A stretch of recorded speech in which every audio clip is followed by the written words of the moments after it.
Well, that wasn't in the old script, was it, for today? It definitely wasn't for me anyway. But I usually say, "How's it going, everybody?" But I think I'll know how it's going for most of you this afternoon. It's pretty bleak, isn't it? Obviously, Leeds United have lost for the first time this season at home to Burnley by 1-0.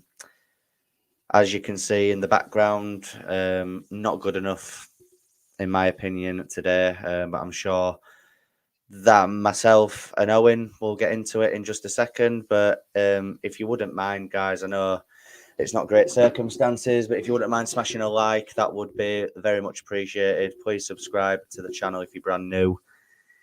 Hit the notification bell, get your comments in. Of course, check out the White Wall as well. I'm sure it'll be all fun and games on there tomorrow night. Owen, I mean, if you can, just brief thoughts before we go on a mad tangent. Full of shit. Yep. Wembley repeats itself. Leave it there. All play, all possession, one goal, fell apart. There you go. Another 9 words.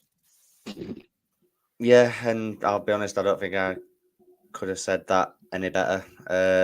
As the title of the stream suggests, it was predictable FC from start to finish. I don't think I've ever watched our back four pass it around that much before in my life. There's certain individuals who I will have to rip into on this stream this afternoon. I will, and I won't shy away from that. But obviously, I always like to discuss the lineup first of all. I mean, it was unchanged from the whole game. I think we all expected that, to be fair. There would have been changes that I would have personally made, which we didn't see. But again, predictable FC, isn't it, Owen? Even in his team selection, it's just too predictable, isn't it, mate? So, I mean, I'm just going to address David Parsons. Farke has to go. No, not yet. It's too early for Farke to go. No. Bearing in mind, we've had our first loss of the season so far. There's still 41 games to go. I'm not going to be on that bandwagon anytime soon. Sorry, I've got a headphones caught in my sleeve. I'm not going to be on that bandwagon of him having to go anytime soon. But I definitely feel like his substitution making, which I'll get into a little bit later on, was dreadful, was woeful. The play he brought on was not the change of dynamic. Obviously, Ampadu coming off at nearly half time because of an injury, which you could see it, but you could see how Burnley were going to set up as a football fan. Never mind as doing coaching badges or whatever. As a football fan, I said to the lads off camera, I said, guaranteed 1,000% Scott Parker will sit back, defend like hell, and then counter-attack. What did he do? Scott Parker sat back, defended, and counter-attacked. It's fucking obvious, man. Just if I can see it, you can see it. You guys in the comments can see it. Why can't Farke see it? Who gets paid a shit ton of money?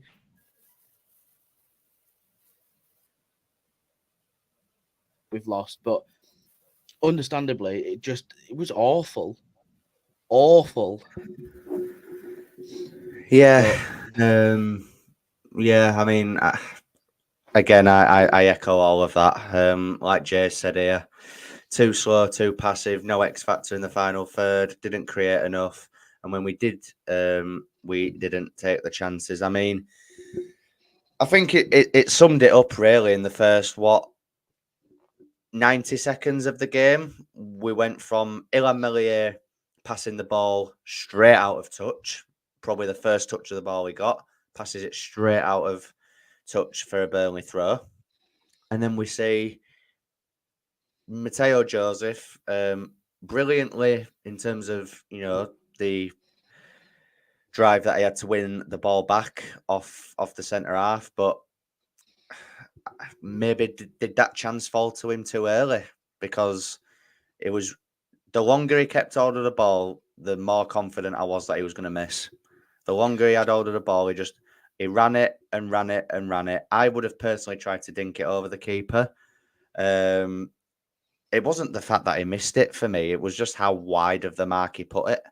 But and Charlie, I think that just set the tone. To be fair, that's his bread and butter. Under 21s, England, Spain, for Leeds, first team. That's his bread and butter. 1-on-1 with the keeper.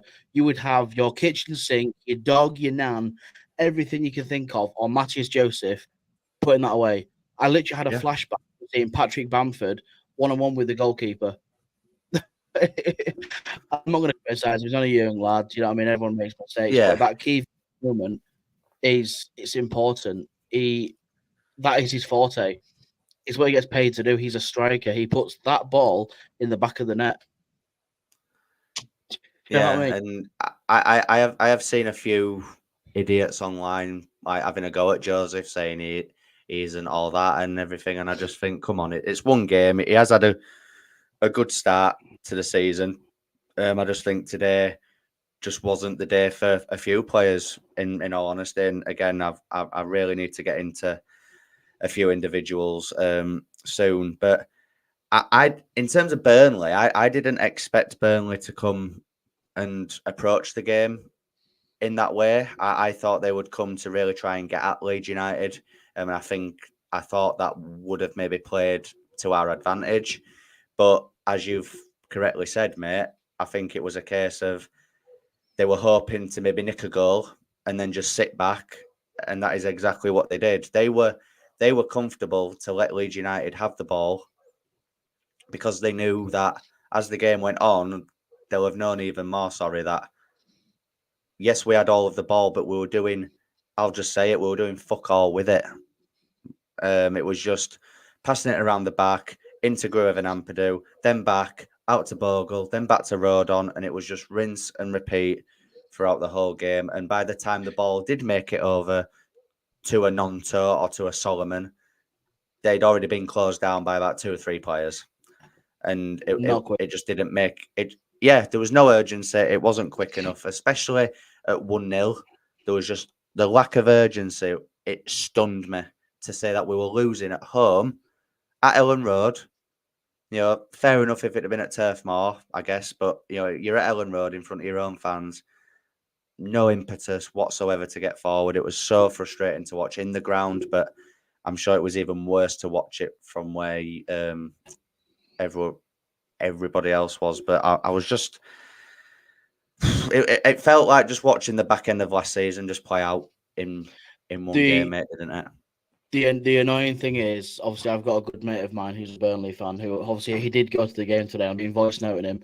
That style of play they played today was not on their cards, was not in their restaurant meal order. It was not their bread and butter. It was just it was a formation, a style of play that they whipped up together just to basically frustrate Leeds, and exactly what they did. They pissed us off. Yeah.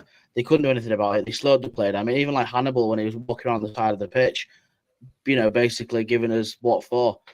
That there is a key component of how they were doing it, and they did it quite correctly. I think if Joseph's goal went in at the start, that penalty got given, which we'll get onto a little bit later on, and Nonto put the ball in the back of the net, it could have been a 3-1 game, a 3-0 game, do you know what I mean? Different kettle of fish, but that was just woeful. Honestly, it almost like looking at Southampton at Wembley, where we had all the possession, all the play. We thought we were going to look clinical with the first 15, 20 minutes. They just fell apart. A Solomon slip, no defence. Why was Firpo in the number 10, man? What was Firpo doing up top? Why was he there? He's a fullback, man. Like, you could see him when he was coming back. He was. It's so frustrating. If you're a fullback, stay back. If there's communication, Strike, who is part of the captaincy team, should be shouting at Firpo, get your ass back, defend this. If anything goes wrong, they had Strike running back, Rodon running back, Bogle was by himself, had 2 side of him. What's he supposed to do? Do you know what I mean? I do just want to say that I'm not blaming Solomon at all for that goal. Nope. Those sorts of things happen. You can slip on the ball. I think he was trying to do a turn or something, wasn't he? And he just got caught. He slipped. It happens. But the defending and the lack of communication at the back for that goal was unbelievably bad. Now, I put in the group chat at the time that it happened, slagging a certain individual off. But on reflection, I think it was the lack of communication that caused, I'll just say it, Jayden Bogle. It caused Jayden Bogle to not know if he should get tighter to the lad who scored or if he should stay with Anthony, I think, who was lurking at the back post. If someone communicates to Jayden Bogle and says, I've got Anthony, or just gives him some, assurance that he's covered at the back, then he can go to him and he can get tighter to him. But how he managed to pick up the ball on the halfway line and just run all down that wing and put it comfortably past Meslier. Again, the defence just looked all over the place for that goal. And again, I think it's more frustrating at the fact that that was probably the only thing Burnley did all game. They didn't have to play well. They didn't have to play well because we were that bad. They were comfortable to let us have the ball. So they came to Ellen Road for a draw. Yeah. They knew for a fact. With the signings that they've got out, I mean, Manuel Benson obviously was one that was out injured. They've obviously got a multiple, I think about 3 or 4, maybe more injuries out. Yeah, obviously that isn't their first team. Zian Fleming was nearly through because Rodon was caught sleeping. Yeah. What was Rodon doing? Like, for starters, and to say there's supposed to be this close bonding between Struck and Rodon partnership, he went straight through the middle of them. I honestly feel like I'm having deja vu, Charlie. I don't know what you guys think in the chat. I am having deja vu from last season before Ampadu went to the back. Yeah, I mean, there's people saying, Owen, how long would you give Daniel Farke? I mean, I'd say Christmas. Peacock White's is saying Christmas. I don't know, because is Christmas too late? Depending on how, I'm not saying it will get this bad, but if Leeds were 9th, 10th in the league at Christmas, is that too late? I don't know. It is a weird question, really, because I do think we'll win more games than we lose this season, 100%. And I do think as much as we don't want playoffs, I think we'll comfortably be at least in the top 6 at the very least. But I just think, like I've said already, we're seeing the same things happen time and time again. If a team comes to Ellen Road and sits in a low block, we cannot break it down. It doesn't matter if it's Burnley or fucking Oxford. If a team comes to Ellen Road and sits in a low block, we cannot do anything about it. We struggled even last season with the likes of Cree and Georgie in that attacking quartet, and we're seeing it again. The thing is, though, Charlie, you're going to have all these happy clappers who are going to come out of nowhere and they're going to go, well, Farke hasn't had the pre-season to get the players sorted because he didn't know what players he was going to have. I'm sorry, but the guy knew Somerville was going. The guy knew Georgie was going. The guy knew Gray was going. Well, maybe not so great, maybe so much Gray, but he can build a team and at least have the foundations at the start. So when you bring in the likes of Ramazani, which I'm also going to get onto a little bit later on because that also pissed me off. Same thing with Tanaka. Why bring on Tanaka for 6 minutes? It makes no sense. But you look at his structural play and you look at everything that's going around. He's had the whole of the summer with pre-season window to get a team sorted and practice. So when it does come into a team where we do come against the low block, we can overreact it. Do you know what I mean? We can come past it. But watching that against Burnley, it almost looked like we were trying to find a needle in a haystack. Going down the left-hand side, panicking, coming back. Going down the right-hand side, panicking, coming back. Going back to Meslier. And it just looked like an absolute faff. Yeah, it did. And obviously, I do want to discuss Farke in a little bit more detail in a little bit, guys. But just to say, guys, there are 10 of you in the building, which is really good on a Saturday night. I really do appreciate that. If you wouldn't mind just smashing that like, that'd be great. And, please continue to get your comments in and I'll flash them up on screen as we're talking. But I have said that there are some individuals that I'd like to discuss and just get your thoughts on, mate. Jayden Bogle up first. I thought it was really poor. today. I did. I thought it isn't just the goal, like Jay said here, Bogle has to engage sooner, make the winger make a decision. If he passes it in the middle, then Mez can stand up for the one-on-one. Yeah, that is a fair point. But I even thought going forward, his passing, his positional awareness, I just thought was just all over the place today. And again, it's early on in the season, which we do keep saying about him, but how much longer are we going to give it before we can actually give a definite assessment of him, mate? Because I think at the minute he's just not doing it for me. I can't put my finger on it. There's some people who think he's good, and that's fine. It is subjective as people say, but I don't overly. I'm so on the fence with him at the minute. I really am. I don't overly see it being Bogle's problem today. No, I don't know. I will just say that I'm not saying that. Yeah, I'm looking at it from an open world. I thought there was a few key areas, especially on the right-hand side, where he integrated with the likes of Ampadu and sort of triangle passes with Nonto and switching play, obviously with Aronson and bringing the ball to the other side. I liked him doing that. Defensively, when the goal went in, it wasn't his fault. It was 1-on-2. Do you know what I mean? So there's nothing he could do there. Yes, he probably could have gone a little bit sooner and closed the play down. Maybe bring Mez out a little bit to sort of stop the play across. It's if buts and maybes. But I think, Bogle for me, I would like to see Schmidt in that right back position to see kind of if he can do anything differently. Obviously, this will be his first year or first season in English football, so I'm not going to expect anything too amazing. But then again, we have had people who have come into Leeds United in English football and tore it a new one. Do you know what I mean? Yeah. But especially defensively, it doesn't matter. I think it doesn't matter who we put in defensively, whether you're putting in, I don't know, Tom Lees from back in the day, or Matthew Pennington, or Pontus Janssen, Kyle Bartley, or Berardi. Yeah. It doesn't matter who you put in. It's that communication all over again. It just seems to be there's no communication from right back to centre back, from centre back to left back, and vice versa. It's just there's nothing there, especially with Mez. I mean, Mez is part of the captaincy, man. If anything, he should be the one commanding the whole of that back line and saying, right, well, you are a little bit too far up. There's a player coming to your left. Make sure you keep an eye on it. But there's nothing.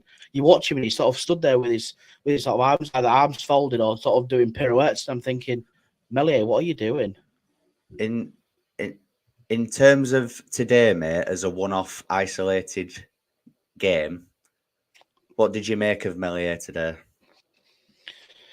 Well, he didn't really have much to do, did he? Apart from that, obviously that goal. I thought with how the goal went in, I don't know why he was stood behind Bogle. His positioning was massively off. He could see that Bogle was blocking that near post. If anything, he should have gone to Bogle's right to stop the ball around him, which is exactly where the goal went in, to his right. Mez for me, his positioning is shite. Absolutely shite. I thought his positioning was poor. Like you say, I don't understand why he's part of this leadership team. I really don't, because you need someone in there that's gonna expect a lot from the players in front of him, command his box, barking orders. I don't see any of that. I think his distribution today, we saw it in the first 60 seconds of the game when he put it straight out for a throw in, and there's times when he just keeps hold of the ball, and then just does the predictable. He doesn't do anything new. It's always the same passes and the same. Even if he lobs it upfield, it's the same. It's all predictable, in my opinion, with him. But what's he saying here? Meslier represents himself as a little boy still. He doesn't lose confidence whatsoever. Yeah, he doesn't. Whereas James Trafford, for me, he did look like a keeper that was a bit commanding. And 3 unbelievable saves, by the way. Yeah, really good saves from him today. He did act like a little bit of an idiot when a fan threw the ball at him and it hit him in the face and he went down like a sack of shit. But other than that, I think that was just a time-wasting tactic, in all fairness. But other than that, I thought he had a good game. And that's the difference for me. In when Farke says that Meslier is the best keeper in the league,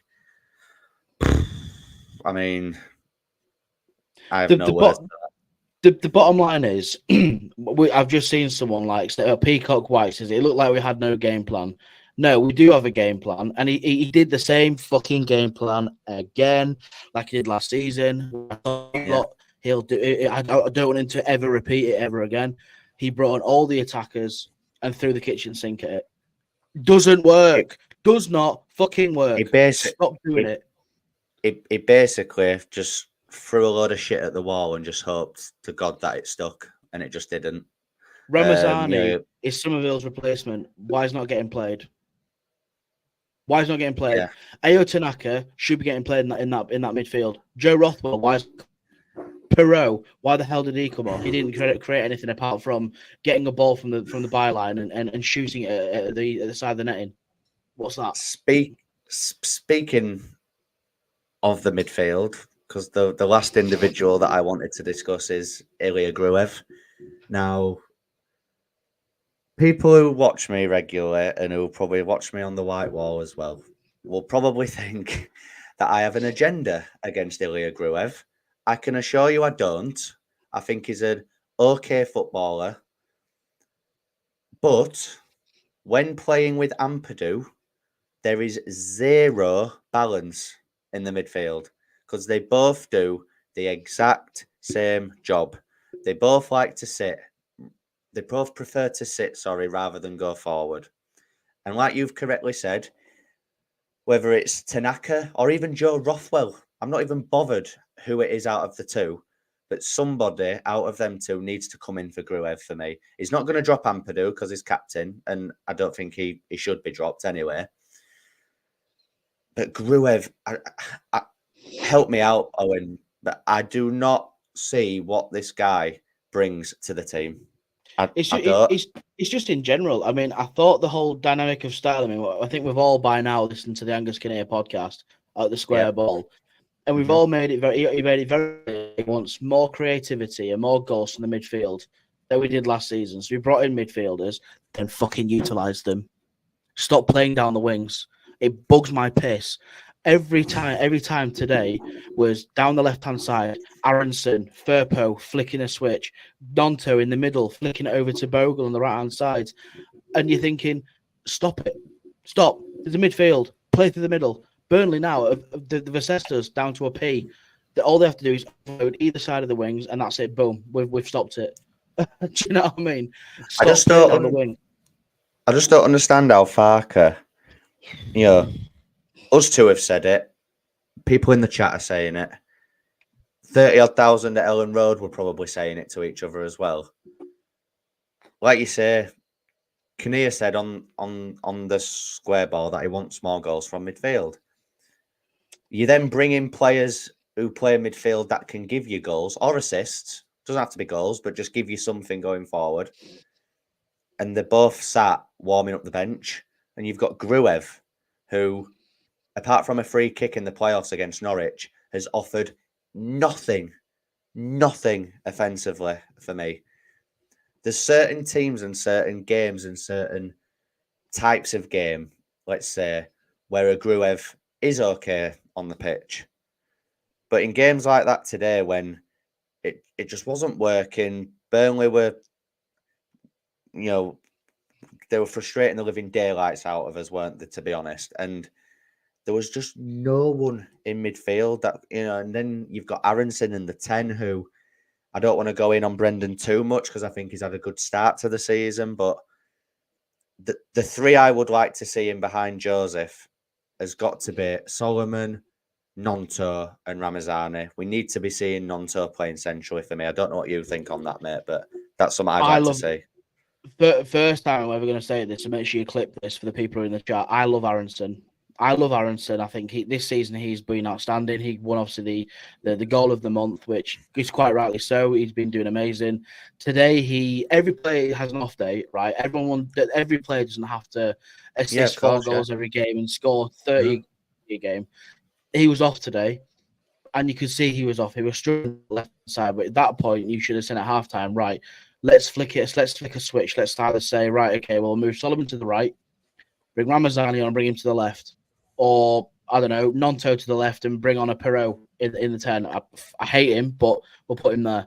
Or a Tanaka, put him in the 10. Do you know what I mean? Utilize that different position. Someone who can unlock that door. And playing against Burnley would have been the most perfect opportunity to utilize these kind of players that you've brought in, especially to unlock solid doors. Burnley have always, as long as I can remember, played with a solid door at that back line and made it very difficult to unlock it. Why can't we use players to unlock that speciality? It makes no sense. And you know what as well, even if it had given Brendan 10, 15 minutes in that second half, maybe. But then if it's not working on the hour mark, change it. Give Ramazani half hour, 40 minutes with added time. Give him that amount of time to try and make an impact on the game. Because for me, I ain't saying he set the world alight or anything like that, but I thought we did look a little bit more brighter going forward when Larger came on. I really do. I thought it was driving at the defenders. It was causing them a few issues. Maybe the guy had 14 minutes. Enough, by the way, 14 minutes. Is that how long he played? 14 minutes. 70. He came on the 78th minute. You see, that's just not good enough. And then you've got Perot that comes on for like 20 odd. Make it make sense. Perot came on at the 68th minute. So yeah, 20, yes, exactly. 24 minutes. 20 odd minutes. Yeah, exactly. Yeah. So Ayo Tanaka came on the 86th minute. This is what I mean about Farke, and this is what I mean when. By the way, I think you said it earlier. I'll say it again. I'm not saying I want Daniel Farke out. I'm not at this point in the season. However, and that's a big however, I can understand that there's a certain percentage of the fan base who are questioning him at the minute and questioning in his position, because I think someone said it earlier. It's deja vu of last season. This is what we saw continuously towards the back end of last season. I'm thinking Blackburn at home. I'm thinking Sunderland at home, where we had all the ball, plenty of the ball, but did sweet F all with it. You could arguably say Leicester as well, because Leicester could have gone 2 goals up before we finally switched on the 80th minute. 100%. That's spot on as well. But I don't know. Like I've said, I ain't Farke out yet. Nowhere near it yet. But I can understand. I can understand people who are saying it though as well. The funny thing for me, right, was Will Ferrell first Leeds game, and he's supposed to be the comedian. He's supposed to be the funny guy. From what I saw, Will Ferrell was the businessman, and Leeds United were the fucking comedian. Do you know what I mean? Farke was the comedian, more specifically. But like you say, like Larger was brought in as the Cree Somerville replacement. It was pretty much marketed as that. You've spent, I think, only by a small fraction, but I think he was the most expensive player we bought this season. It was about 11 million. So, you're bringing him in from a La Liga side last season. He's scored goals at the Bernabeu. And then you've got him just warming the bench in the Championship. It's just not on. And, if are the board going to be questioning Farke for that? They've made investments in the squad and he's not utilising them. I've not seen it, Luke. I went upstairs in the 87th minute in a paddy. I came upstairs, I laid on my bed, I didn't listen to it. I don't even need to watch it either, Luke. I don't need to watch it because it'll have been, we created chances. If the chances had been put in, it'd have been a different game. Blah, de, blah, de, blah, de, blah, blah. Because that's all he says. That's all he says. The problem that we've got, right, is, yes, I get we should have had a penalty. I get the referee was shit. But as Leeds United, we shouldn't be relying on things like this. We should be relying on our own ability to be able to put the ball in the back of the net without having the help of referees and linesmen. We know the referees are shit.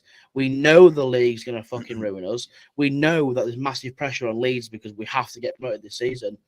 Yeah. So use that as an initiative to switch that switch in the back of their minds and go, we can beat Burnley. We can beat Burnley. All we have to do is just play better than them. If they're going to foul us, let them. We'll play to our own abilities. But so far, all I saw from looking at players was head down, Nonto, head down, Pirro, head down, Joseph, head down. Bring the head up and play fucking football. Do you know what I mean? It's not difficult. 3 chances I think we had, and one was officially on target, which was Gruev's. But yeah, I mean, with the penalty in the ground, I didn't think it was a penalty. I thought he'd won the ball, but then when you see it on the replay, he does get the ball, but it goes clean through the back of him, and that should have been a penalty. And yeah, if that goes in, it could have been a different game, and I can accept that. But at the end of the day, Leeds didn't lose that game today because of the ref being shit or because they didn't get a penalty or anything like that. We lost the game because Burnley took their chance when they got it. And then we, as we've said already, time and time again, we couldn't break down a low block. And it surprised me from Burnley because I didn't expect them to play like that. I thought they'd have. Sorry, I apologise. It wasn't 3, it was 2. Two big chances we had. 2, right. So yeah, and I've seen the stats as well. I think we had 71% possession to their 29 throughout the whole game. Yeah, 1.8 expected goal difference, 17 shots on target. 17 shots, 9 corner kicks. On target. Yeah. It's just looking at the statistics was just awful. And anybody who's not watched the game would have a look at those stats and say, how have Leeds not won the game? But Leeds didn't win the game because, I've said it a few times now, but Burnley were just happy for us to have the ball because they knew that we weren't going to do anything with it. Nothing with it whatsoever. My mate was laughing throughout voice notes because he never expected to go to Ellen Road and win. He expected to go to Ellen Road and play the way they did. He expected just to turn up, watch them play piss-poor football, and then he laughed at me throughout the voice notes with back and forth saying, well, I didn't really expect us to win that. I thought Leeds were going to dominate us. He originally said 2-1 to Leeds. And I went, oh, yeah, it's going to be 2-1 Leeds. I said 2-1 Leeds as well. And, it's just ridiculous. But, yeah, Burnley fans were not confident going into this. I don't think I saw one Burnley fan that was saying that they'd win this. And obviously they were celebrating in the away end like it was the cup final and fair play, fine. I think Burnley are probably going to be a team that are in and around it come the end of the season, in all honesty. But, we've got Cardiff away next week, which, did we win? Yeah, we won there last season, didn't we? Quite comfortably. But, this season, it has been a bit of a bogey ground for us in the past, other than that. So that could be a tricky one. And then, we've got Coventry, who are no mugs either. There's the next 4 games: Leeds, Coventry, Norwich, and then Sunderland. So if anything, I at least expect 9 points from that. I think the next few games, there's Cardiff away, Coventry at home, and then we've got Norwich and Sunderland away back to back within the space of about 3 days. So again, squad utilisation, Daniel. I think we'd like to see a little bit of that over those next few games because you can't be expecting some of these players to be playing full 90s on a Tuesday and then on a Friday as well. You need to. That's why we all wanted a bigger squad so you can utilise it more. For God's sake, we're still using that 4-2-3-1 formation. Why? Why are we still using a 4-2-3-1? I know obviously it's sometimes turns into a 3-4-2-1 or 3-4-3 or whatever. But even when he brought Rodon off, we had Strike. We had Strike as a centre half, and we had Sam Byram and Bogle, was it, as centre backs?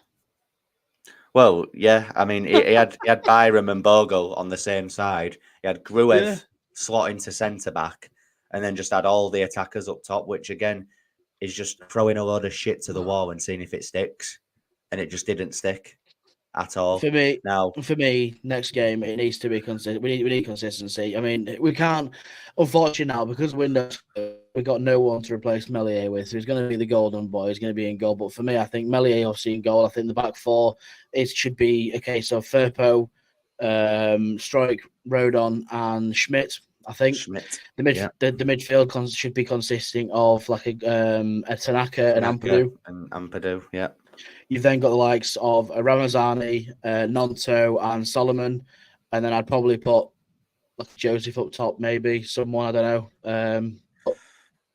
Yeah, I wouldn't be giving up on Joseph after this just one game. I think he has started off quite well. Yeah, it wasn't great from him today, but like I said, there was a lot of them out on that pitch that weren't great today and that had off days, in my opinion, anyway. I was gonna ask you what changes you'd make for next week, but obviously you've already answered that question, and I do agree. But let's be honest, do we think we'll see those changes? Absolutely not. They've got a week now. They've got 1 week to prepare. Everyone together as a training plan, so he's got no excuses. He hasn't got the whole, oh, well, Tanaka's jet lagged because he was over in Japan playing football, or Brendan's just got back freshly from America playing football, or I don't know, Solomon has only just managed to get into the UK because him playing international football. He's got no excuses now. No excuses at all. No. But yeah, I mean, before we end, mate, is there any positives from today that you can think of? Well, The full-time whistle, certain, maybe? yeah, probably. There were certain key areas of triangles being made, and I liked it, but I do feel like it's a final third. We've got all these attackers, and we can't do anything with them. There was nice triangles between Solomon and Nonto. There was nice triangles between Aronson, Solomon, and Nonto. Bogle at some stage on the other side. I thought there was no leadership within the team. No leadership at all. I think it was just everyone just a massive free-for-all. Yeah, I agree, mate. I do. I think the positives for me were the half-time whistle and the full-time whistle, because it's just so frustrating to watch. You know, I think on paper we've probably got the best squad in the league, but I think you said it in the chat. I think we've got the best squad in the league, but we've got the worst performance in the league, and I think that's you know, I can get on board with that in certain games. I think today was definitely one of them. It was so frustrating. It was a real opportunity to make a statement to the rest of the league. You know, the first big test that we've had, and we've ultimately failed. But it is still early on in the season. Blackburn Rovers went down to 10 men, and they still put up a better performance against Burnley than we did with 11 men. Yeah, I agree. 100%. And that's the frustrating thing. But, you know, we are still early on in the season. There's still time to rectify this and get it right. Like you said, we've got a week now to prepare for Cardiff. I just hope that even if he starts the way that he always does, I just want to see better in-game management from him. I want to see a less reluctance to make subs. You know, just make subs at the right time. And, you know, just hope it all goes well. Because I do really think that if we get to November, December, and we're not in the top six, or we're, you know, up and down, floating around like 6th, 7th, 8th, I do think they'll pull the plug, because, you know, they've made significant investment this season. And, you know, all the board and everyone, they were there today and they saw that. You know, so they'll have been frustrated as well. And, you know, as a from a business standpoint, we need to go up this season. We do. Kinnear pretty much said that in the Square Ball interview. The mentality was, like Kinnear said, they've brought in players that are going to be ready and not going to take 6 to 7 months to make an impact. Okay, fine, sound. Then why aren't you playing them? Yeah. Why are you not playing them? Utilization to give them time within the league. Archie Gray got thrown in at the deep end. I think it was under Bielsa 17 as well. Farke, 17 years old. Yeah. And tore the world apart. Ramazani, Rafinha was the same thing as well. He got brought on, tore the world apart that first game, and then ended up starting. So why can't we do it with Ramazani? Why can't we do it with Tanaka? I understand why he was on the bench maybe for the first game, because you would have just flown in. You want to, and you want to bring him on and just get a feel of Ellen Road and just get a feel at Championship. I get that. Even today, I can maybe kind of understand him being on the bench. It's just when he's getting brought on, that's the issue. Now, for me, we need to see significant changes against Cardiff, whether that's personnel, whether it's formation, whether it's tactically. We need to see something different. Now, I know Cardiff isn't a Burnley, and if we win that comfortably next week, it's not, it isn't like a statement or anything like that, but we just need to get back to winning ways next week and just show the fans and the rest of the league what we can do, because when we're on it, we are bang on it. It's just games like this are so frustrating. People forget as well that Largue Ramazani played in England from the start of his career. Yeah, he did. Yeah. He played for Manchester in his youth academy. He knows what the English game's like. He knows what it takes to succeed. And obviously made that decision to go to obviously over to Almere and play in that league. So he knows what it takes. So Farke should see that and say, look, well, he's English. He knows how to speak English. There's going to be no language barrier between the players. So there's no excuse to be able to integrate them and start the players to show what his ability got. Yeah. Do you know what I mean? Yes, we got Dan James, but we shouldn't be relying on Dan James. I love Dan James. I miss him. I think he's key in some areas, but we've got Largue Ramazani, man, and we've got Manor Solomon. Do you know what I mean? 2 fantastic assets that shouldn't belong at Leeds. We've got them in our locker. And he's not using them. And he's not using them. But yeah, guys, look, I think if we keep talking, we'll be here all night. To be honest, I think we've got everything on most of the things we wanted to get off our chest in this nearly 45 minutes. All I will say is the white wall should be interesting tomorrow night. Obviously, that's way more unfiltered than what this has been. This has been a little bit more unfiltered, but I don't care.